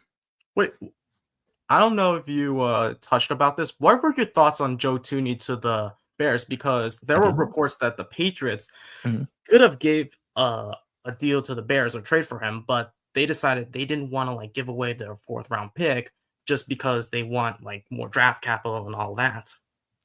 Yeah, I like Joe Thuney. I think that Joe Thuney has a real argument, as crazy as this sounds, to be in the Pro Football Hall of Fame as a guard. I mean, the versatility this guy has, I think he's going to be a dog for the Bears. But when you look at the Patriots, as much as we want them to win now, they're not going to win now. That roster's bad. And they're starting to make moves, right? But this is a multi-year rebuild, right? I think the hope is that the Patriots can be somewhere between a 6 to 8 win team this upcoming season. And then the hope is that you build this roster even more in the 2026 offseason. And then hopefully you can really start contending, next year and really start competing in the playoffs. Joe Thuney, believe it or not, he's 32 years old. He's going to be 33 come November 18th. So with that being said, we know the Patriots, they want to get younger. They don't want guys here who are going to be 1-2 year rentals for the most part before they retire. Now, I understand Morgan Moses, but Morgan Moses was a guy they had to. There was no other option. You need 2 good tackles. It's really hard to get 1 tackle. Those guys don't hit free agency. As we're with guard, it's a lot easier to hit on those. And I think they believe, you know what, looking at our future at left guard, we can use that 3rd round pick, select an interior defensive or interior offensive lineman if we really want. And this guy can be the future rather than giving up a 3rd, 4th round pick for a guy who, again, is very good. He understands your system, but he's only going to be here for 2 years. Yeah. Somebody made a good point in the comment section. I don't know who is, but the fact that we signed Morgan Moses and the fact that we drafted Caden Wallace last season, probably Morgan Moses can be the mentor to Caden Wallace. Obviously, we haven't seen much of Caden Wallace besides of what he showed at training camp. But if it seems like he's going to be playing at right tackle moving forward and have Michael Onwenu at right guard, thank God we put him back. I would be pissing my pants if we put Michael Onwenu back at right tackle, but I just hope that Caden Wallace stays healthy next season and we at least get to see a little bit of him rather than just him being a swing tackle or maybe even trying to go on the left tackle. I don't want to risk it. Probably Morgan Moses could be this mentor for Caden Wallace. And the fact that it's 3 years and Caden Wallace is on a 2nd year of his rookie deal. So this is perfect. So this is perfect for him. If Morgan Moses goes down, you have Caden Wallace to step up. Yeah, I like Caden Wallace. I think he showed some potential. I think he's a work in progress as a pass protector, but I think in run blocking, the very limited snaps we saw from him last year, I think he actually looked pretty good, but he's coming off of an injury that almost ended his career, his first few snaps in the NFL, and his career is almost over. So I think that this is a guy that, again, you used high draft pick on, you used a 3rd round pick on him. So you still want to see what you have, but we also have to understand that Mike Vrabel didn't draft him. Now, Elliott Wolf did. How much longer is Elliott Wolf going to be here? I think this offseason is more of a trial run for him. Mike Vrabel, though, he didn't draft him. He doesn't have any ties back to him. Josh McDaniels wasn't here. Josh McDaniels doesn't have any ties back to him. I think the hope is that, like you alluded to, he can now sit behind Morgan Moses, learn a little bit, and by then, hopefully he can take over. At the very least, he's going to be someone that can be a swing tackle for you, but we also have to keep in mind, this is technically the first real year, first real offseason of development for Caden Wallace, because Caden Wallace, we all remember, any given day at training camp, this guy was a right tackle, then a left tackle, then a right tackle, then a left tackle. He never got to truly just develop at one position. This will be an offseason where he's finally able to, but he's not going to be rushed. He's going to be able to sit back, be calm, and just simply learn the ropes at being simply a right tackle, and that's what I love. You could say the same thing for left tackle. If there's a chance that we could get Cam Robinson tomorrow and maybe go into the draft next month and get not Will Campbell, but someone in the 3rd round or 4th round and get someone like Ursary or Connerly, that guy could also be developed under Cam Robinson. The fact that Cam Robinson has ties to Doug Marrone during his time in Jacksonville, so there's like some connections here and there. I don't know what your thoughts if we bring in like Cam Robinson for 2 years, because he's like towards his almost like 30 years old. Yeah, actually, I want to see what his numbers were this past season. I don't think that Cam Robinson is bad. I do still feel like they're going to want to draft a guy. Now, again, people don't like to hear it. They do still like Will Campbell. They do still view Will Campbell, based off reports, as a left tackle. I do still think they're in on somebody like Kelvin Banks, but let's say they don't want to select a tackle in the first round. If Ariante Ursary is there in the second round, now they might have to trade up for him. Maybe they stay pat. They're definitely not trading back in the second round and expecting him to be there. Depending on when the first tackle is taken off the board, I think will be very dependent if Ariante Ursary is there, but that is a guy that, they take with their their only second round pick. I'd be more than fine with Ariante Ursary being kind of that left tackle of the future.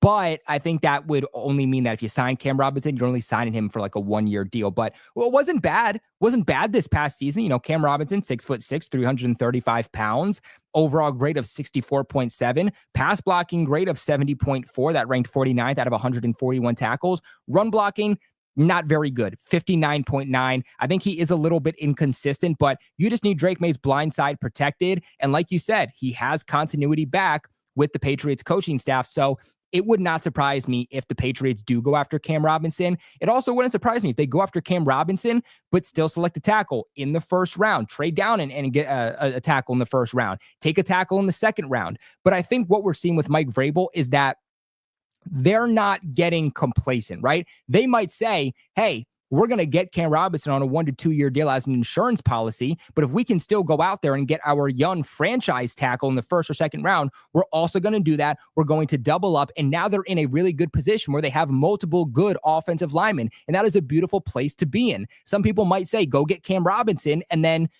draft a defender in the first and second round. Now you have your left tackle. You don't got to worry about it for the next few years. No. Double down. Be in a position where you don't have to worry about this for the next several years. Exactly. You want this to be like long term.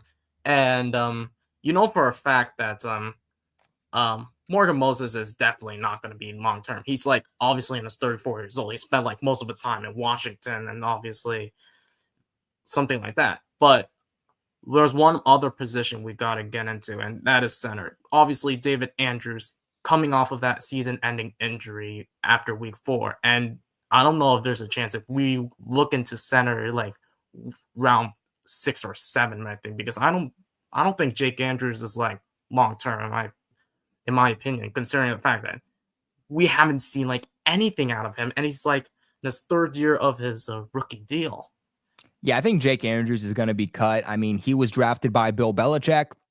This is now 2 different systems, and we haven't seen this guy play. 3rd year, still haven't seen this guy play. So I think that he's going to be done. He's going to be cut. Wouldn't even surprise me if we saw him cut early on in the process. I think they're going to look more so towards free agency. They're going to look to get a veteran on the interior of that O-line, and then maybe in those mid-rounds, they look to get a guy of the future. But yeah, I don't think David Andrews is going to be here much longer. I think this is going to be the last year that we see David Andrews, and then they're going to transition to somebody else. So yeah, that's my guess. Yeah, and then you got like Ben Brown. We resigned Ben Brown for like 1 year, but he's basically like a backup at best. Like I remember going into to our own Discord server, and we had discussions about like we were supposed to get like Drew Dahlman, considering the fact that if we could get like a top center, well, unfortunately he went to the Bears. Good for them. They know that Ben Johnson wants a good offensive line to protect Caleb Williams. We should have had that same mindset for Drake May, but it's different compared to like what the Bears are doing compared to what the Patriots are doing. Like I wanted Drew Dahlman, but the fact that he went to the Bears, it kind of makes sense, because you know that the Bears, they have a lot of talent. They currently have one of their best off seasons right now. And then comparing to the Patriots, I love what they're doing so far, building up the trenches through the through the defense. And now that with the addition of Milton Williams, what is this going to do for our draft? Because if Abdul Carter gets taken off first round, what are we going to do? Since I don't know if we're going to be taking Mason Graham because we don't know about the blood clots for Christian Barmore, and people might look into Tat if we don't have like a wide receiver one at best, since we somewhat do have a wide receiver two of Mac Hollins, unless he's like a wide receiver three at best. But then you look into Will Campbell, and obviously people complain about his arm length, which reasonable, but at least he gave up 4 sacks within like his 3 years at LSU. And then when you think of Will Johnson, another cornerback, you sign like Carlton Davis to like 3 years. So it's either go wide receiver or, I don't know, go for the best player available, because Travis Hunter, I don't see him as like a top tier prospect, considering the fact that he's like mediocre at cornerback and mediocre at wide receiver. Yeah, I know there's some people and some reports that have said, he could be the number 1 cornerback and number 1 wide receiver in this class. I know it's a hot take. Everybody can have different opinions, and that's 100% perfectly fine. But I feel that unless Abdul Carter is there, I would love to see the Patriots trade down.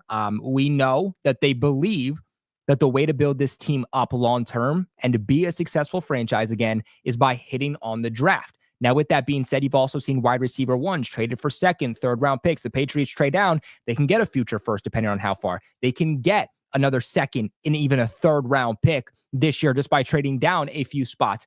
I think there's more value in trading down based off of what Mike Vrabel and Elliott Wolf have said. It sounds like they believe the same, because they believe that there's not enough blue chip players early on in this draft, and that as the draft goes on, that's actually where the meat and potatoes is. Like that's where it's more realistic to start taking shots. So I would love to see the Patriots trade down, and then if they want to go with Will Campbell, Kelvin Banks, even if it's really late in the first round, and just take Ariante Ursary there, I'd be okay with that. If there's an edge rusher they really like and truly double down, we know that even after getting Harold Landry, they do still want to address the edge position and still address the trenches, which they should. Never get complacent there. Make sure you build up really good depth. So yeah, I think cornerback, they're still going to take another one. I don't think they're done adding there. I think they're going to take one in rounds like 3 to 5. And that's a little broad, but I think around 3 to 5 is realistically where you're going to see a cornerback taken. I think we're also going to see between rounds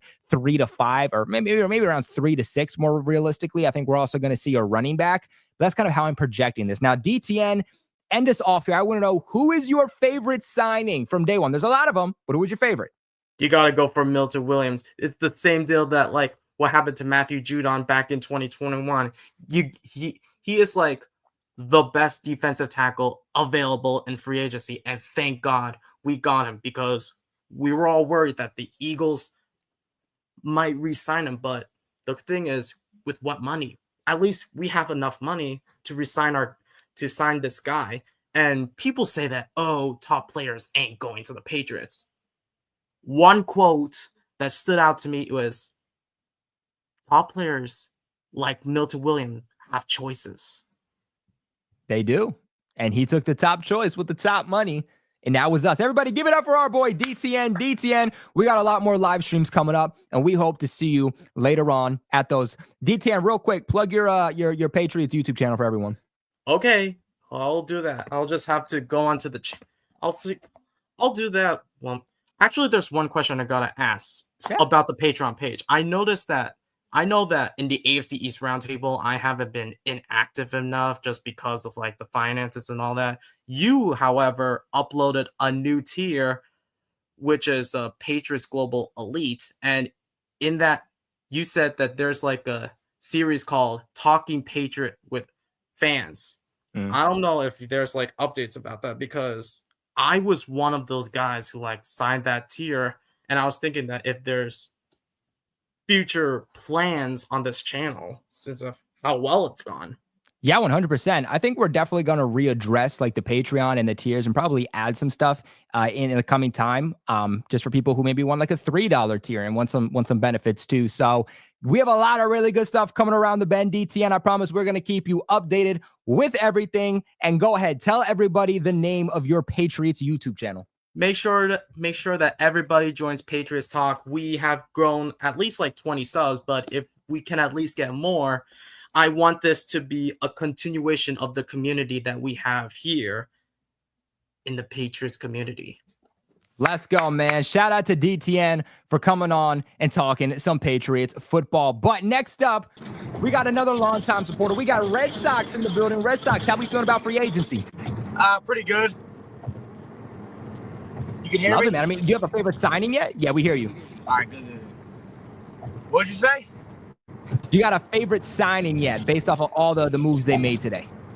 I honestly, I've been at work all day, so I've seen some of them. I don't know who the whole list is. I saw Carlton Davis.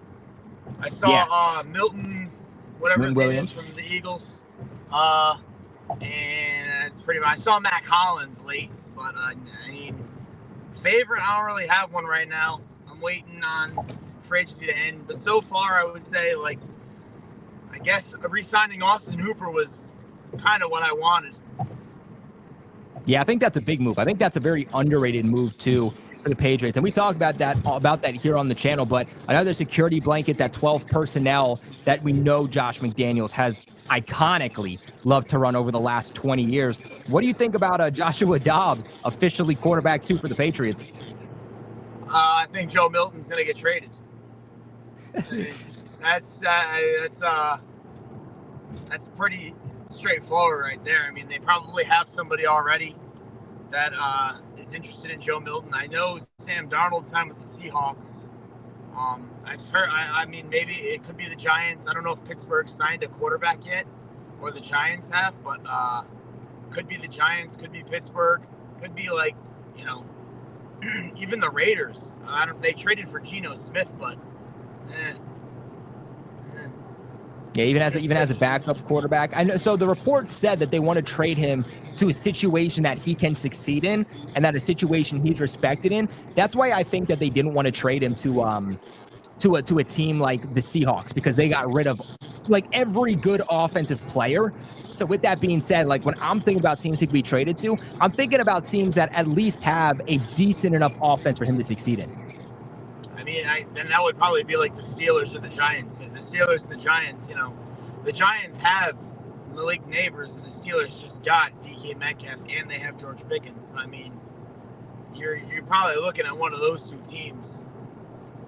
Yeah, I definitely think it's also going to be a team that, you know, isn't going to be in the running for like a Shedeur Sanders or a Jackson Dart or a Cam Ward, right? So, you know, people have thrown out the idea, what about the Tennessee Titans? Tennessee Titans are more than likely going to take Cam Ward, so I don't know how realistic, you know, at least personally, that would be.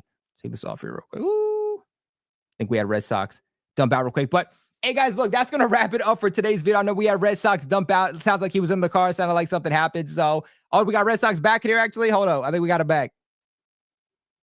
We got you here, Red Sox? Yeah, my bad, man. I'm driving right now. So yeah, it's all good, man. I'm driving right now, so it might cut out again, but I doubt it.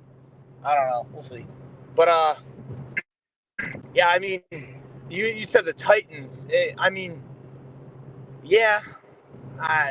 If you're looking at a team that you want them to succeed in, maybe. I mean, I don't know. Maybe the NFC too might be a team in the NFC that might need a quarterback. I don't know. I haven't looked. I'm looking at them right now. I mean, I think if the Tennessee Titans do draft Cam Ward, I don't think he's going there. If the Cleveland Browns are able to get Cam Ward or Shedeur, I don't think they do. But if they don't, then I think that's a place that he could succeed in and do well. You put out the Raiders. Now they did give Geno that contract, so maybe not as realistic, but you never know. Maybe he's someone that they want to kind of build up for the future. Maybe Indianapolis makes a surprise trade if they don't believe in Anthony Richardson. That's always a possibility too. Pittsburgh, you threw that one out. That's always an option. Maybe Minnesota, right? Maybe Minnesota ends up making a move for him. I mean, they got JJ McCarthy as the quarterback one right now, but there's rumors he could be traded. Yeah. I'm trying to think of NFC. I mean, the Lions, no. Wouldn't go anybody in the North. Could go, I mean, the Giants would be probably the team in the NFC East. They're needing a quarterback, and, you know, just depends on the asking price. Like I saw on the Patreon, about with DK Mack. Oh, he went to the Steelers. Like, yeah, but he was traded by the Seahawks. The Seahawks had an asking price. It's the same thing with the Patriots right now. If the asking price is too high for Joe Milton, I don't know if the team's going to really take a swing on him. You've seen a limited sample size of him too. You saw him in that Buffalo game, but like Buffalo wasn't really. But they were really playing. Like, play what a series. So. Yeah, I mean, if personally, if they can get a third or fourth, I would do it. Yeah, like I said, if they can get a deal done to trade Joe Milton, then I mean you have to take it. If it's anything high, if it's higher than that 5th round pick that you spent on him, then that's pretty good in return on investment. I'd say. Yeah, exactly. I mean, if you can get better than what you ultimately selected him for, and it's more than at least a round better, then I would 100% do it. Now, the Patriots obviously don't have to trade him, but given the fact that, you do have Drake May, you got Joshua Dobbs now, who you signed to a multi-year deal. You gave him some guaranteed money. He's clearly going to be your number 2 quarterback as the veteran in the room. Again, if you can get a second, a third, a 4th round pick for him, I would do it. I think if they can't get that, they're only getting 5th, 6th round offers. I would keep him, play him a lot in the preseason, make him look as good as possible, and wait for that value to go up. Yep. I mean, that would probably be the way to go. Now it's free agency's not over, but now you're on to the draft basically too. And that begs the question of like, what? Is there anyone that's in free agency still, at least that you know of, that you would like to see them target? I mean, is Slayton still available, the wide receiver from the Giants? I mean, not a number 1, but... Unfortunately, he was signed a couple of hours ago to a multi-year extension with the Giants. Yeah, all right. I'll have to take a look. I'll throw it in the Patreon, but I've only been keeping up with the pay. I saw Sweat go to the Cardinals, and that's like about it. Yeah, that was crazy. How about that one, right? I mean, is Amari Cooper still available? He is. He is still available. Then yeah, I wouldn't mind him if it's a good deal. Would you prefer Cooper over DeAndre Hopkins? How old's Cooper Kupp and how old's DeAndre Hopkins? I mean, I think Cooper Kupp is a little bit younger. But Cooper Kupp might be released. I mean, he's not released yet, but rumors have it that he could be released if they don't, spark a last-minute trade. And if that's the case, I'm all in on Cooper Kupp. I mean, yeah, if Cooper Kupp gets released, then yeah. But I mean, if you're talking about like a 7th round pick for Cooper Kupp, then I mean, fucking get rid of the 7th round pick. You got one from the Saints. You got a freebie from the Saints basically for trading away that bum that we had at D tackle. So I mean, I don't see why not. Get a deal done for Cooper Kupp if that's what's needed. I mean, Cooper Kupp's primarily a slot receiver, number 1, but a slot receiver. So, it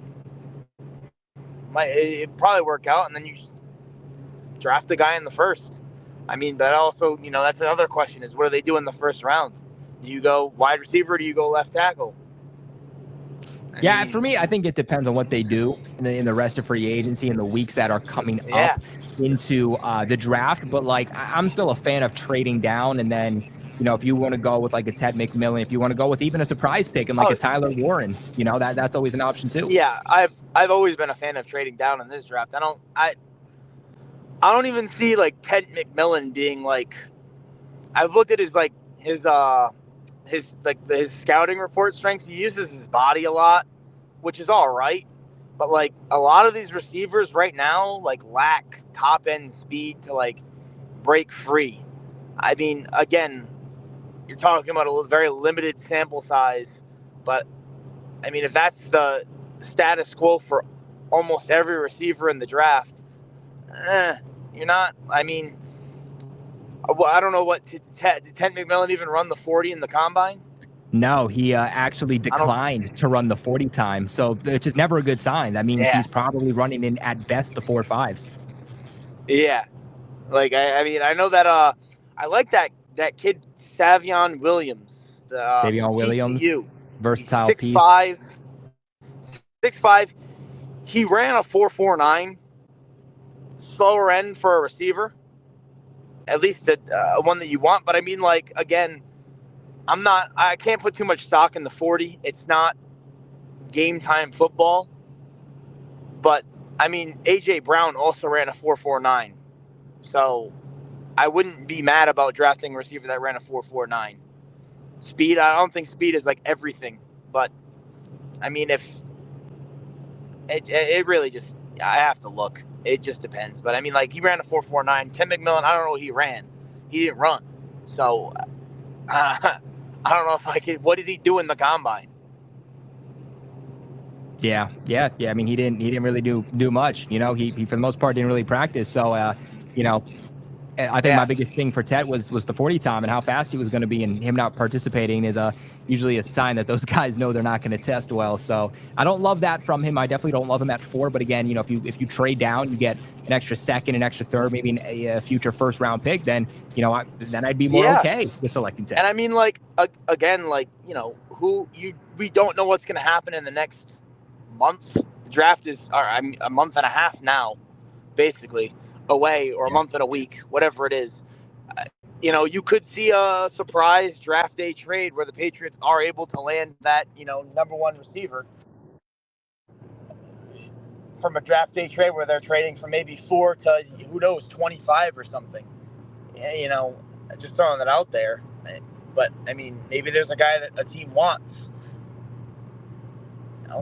Yeah. I think that's a really good point. Maybe it's the Pittsburgh Steelers trying to draft their QB and they trade George Pickens to the Patriots. I don't know. Who knows what's going to happen with that? But I mean, still a lot of time left. I'm not extraordinarily confident that they're going to go and draft the next receiver that's going to be like, you know, the next Jamar Chase or Puka Nacua or something. But I mean, if they can get like somebody decent through either a trade or in the draft, I mean, you can't complain. And it's their number one need. Yeah, the offense. I mean, I'm expecting them to go offense a lot in the draft, at least, unless they, you know, load up on, you know, unless they somehow get another left tackle that can match Morgan Moses. But Morgan Moses is old too. I get that you signed him to a 3-year deal, but he's, you know, he's 30. He's going to be 34. Yeah, it is 34. So, and I agree. You know, I think what we've heard from the Patriots is that, you know, when they get to the draft, they're going to go with best player available. They're not necessarily going to hold a lot of that positional value, saying, oh, well, we have to get a left tackle, but, you know, Tyler Ward is still here despite trading down, so we're not gonna go with him. No, they want to get guys in the building despite what maybe their needs are that they know they're going to be able to hit on. Yep, I mean, you're gonna have to go. You're gonna have to select quality this draft. Can't really go quantity right now. You gotta hit on, if there's anything you gotta hit on, at least this draft, or like now. You're hitting on, it looks like you're hitting on free agency, but again, like in 2021, you know, they signed a lot of guys and some of those guys didn't necessarily work out. So it looks like a good free agency so far. I think that you need to, I mean, like I said, I wouldn't mind Amari Cooper. I wouldn't mind an Amari Cooper in a trade, and then you know, release some guys. But again, like, I from the reports that I'm hearing about Gerard Mayo and how this Patriots team was run last year, it wasn't run like an NFL football team should be. So I can't put too much stock in the rookies that we drafted last year, especially with the way the offensive line played, the coaching, just how everything went down and how everything ended, and the reports that have come out about it. And guys are like, yeah, I gave up on this team in like halfway through the summer. And it's like, okay, yeah, but if we're doing that and you really gave up on the morale of the team shoots way down. And, you know, I can't really blame Javon Baker for not getting it going, or even Jalen Polk for not getting it going if, you know, the guys around them are not doing what's right for the team either. So, I mean, we'll see what happens. Who knows? Maybe they're like, maybe we have the receiving talent. I don't know. I doubt it, but Yeah. I mean, I agree. It's hard to say, how good were the Patriots last year in terms of those rookies and those young pieces and the players they brought in to develop when, it was an absolute crapshoot. But Red Sox, we appreciate you so much for coming on, my man. We're going to be doing a lot of live streams moving forward, and we hope to see you as a part of them, man. Of course. My man, shout out to you, man. I will try. I don't know. I work these 12-hour shifts now, so I'll try my best. Hey, man, shout out to Red Sox for just being an absolute dog running all these hardcore shifts, guys. 1 second. I'm going to get back to this, the regular graphic. All right. There we go. Oh, wait, hold up. There we go. That's a little bit better, but we're going to end this off. I know we got a couple of super chats I want to make sure we get into. We got McGoat coming in here. McGoat, you're the sponsor of today's video. Shout out to the sponsor of today's video over at McGoat. Shout out to him. He says, I see the Browns trade for him out of desperation. I thought I said depression. Maybe both. That's all right. But hey, I mean, the Browns have high picks, so give me your 3rd round pick. Joe Milton, yours. And instead you take, well, they just signed Myles Garrett to an extension, so they don't even need to go Abdul Carter. So Travis Hunter, and you give us your 3rd round pick, and you got Joe Milton, and now you're cooking. I think that makes sense for both teams. McGo with a 99-cent super sticker, my man. Hey man, we gotta get some like stickers in here, like my face, Drake May, all of that. If you've got some like cool stickers you can like throw up in the chat, I feel like that'd be fun. Hey Colby, look at the Niners fullback. Something happened? Am I missing something? My phone's on do not disturb, so if any moves have happened, I didn't look. Let's see. About an hour ago, the Giants are signing free agent defensive end Chauncey Goldston to a 3-year, $19.5 million deal. That's all I'm seeing. Was Kyle Juszczyk released? Kyle, I can't even spell his name. Let me make sure I didn't see this. Oh, 1 hour ago. Sources from ESPN, 49ers to release Juszczyk after 8 seasons. The star fullback, arguably the best fullback in the entire National Football League. So, depending on what he's asking for, I wouldn't be against it. I just feel like Kyle Juszczyk is one of those like versatile chess pieces that is like more of a receiving back that you have to be creative in making him a part of your offense. I just don't know if I trust in Josh McDaniels to do that. I feel like Juszczyk is kind of one of those guys where it's like the same reason that I didn't want to trade for Deebo Samuel. Love the player, don't believe in Josh McDaniels to utilize them correctly. Josh McDaniels does really well with those scheme-specific players that have a very specific role, not guys that can do a multitude of different things, but it's on the coordinator to find creative ways to get them into their mismatches. I feel like if they're going to bring in a fullback, they're going to want a fullback that is most dominant at being a run blocker. I wonder what Juszczyk's numbers were. I hope they give me like a blocking grade. That'd be great, but I don't know if they will. Nah, they're just giving like receiving grades and rushing grades. They're not giving me blocking grades for him. I mean, look, overall, I still think that he is the best fullback. And if they want to get production out of the fullback, they want a guy who's going to be able to rush the ball. They want a guy who's going to be able to be a pass catcher. Kyle Juszczyk is a guy that's going to be able to do that. He's going to open up the overall passing offense for you significantly. But if you're looking for a guy that's going to be able to stay back, block for you, and pass protection moments, help be a lead blocker for you when you're running the ball, I think that you can get a better fullback. I would go with Jakob Johnson at that point if you're looking for a pure blocker over Juszczyk. But if you're looking for a guy that, again, is going to be a receiving threat for you at fullback, another guy on the field that can, rush the ball or be a receiver, then I wouldn't mind going after Juszczyk. We'll see what they do, though. We'll see what they do. It hasn't even been confirmed that they're going to add a fullback. I think they will. I think they should. But it hasn't even been confirmed yet. But guys, we are going to end this video off for today. Almost a 2-hour live stream, broke down all the moves the Patriots made. I want to kick it to you guys, though. What are your favorite moves, that the Patriots have made so far throughout free agency? Tomorrow is day 2 of the legal tampering period with the new league year, and day 1, technically, of free agency officially kicking off on Wednesday. This is only day 1. We know the Patriots are going to continue to make moves, and I'm going to have you covered for every single move that the team makes. So make sure you subscribe here to Patriots Global, hit that bell notification so that you get notified every single time we post, every single time we go live. You guys are not going to want to miss on any breaking news. But as always, appreciate you guys so much for watching the video. Make sure to leave a big like on your way out. But until next time, almost left the studio. We almost didn't even leave the live stream. Almost made a mistake there. But until next time, go Pats.